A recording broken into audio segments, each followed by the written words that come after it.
Even though the number of young Koreans is shrinking, fewer of them are working. And new figures show very concerning trends as a bigger share of graduates are staying jobless for longer, and the period of employment for those in their first job has dropped to a 15-year low.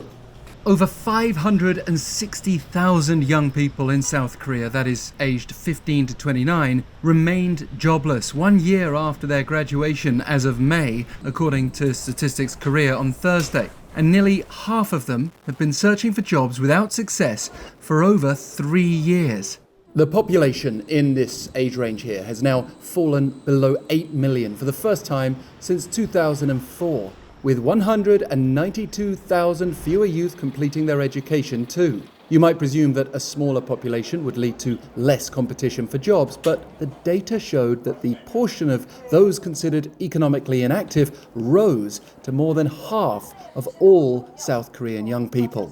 And the proportion of unemployed young people staying jobless for over a year gained a percentage point to 46.6%. The share of those remaining unemployed for more than 3 years accounted for 18.9%, up from 18.5% a year earlier.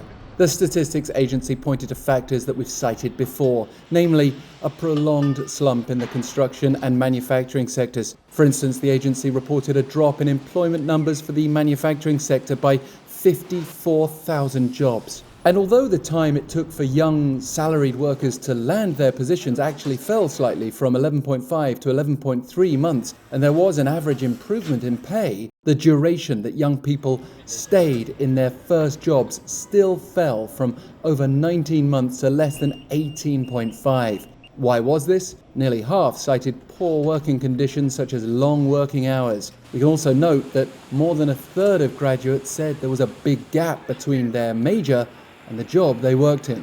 So, how are young people coping with this whole situation?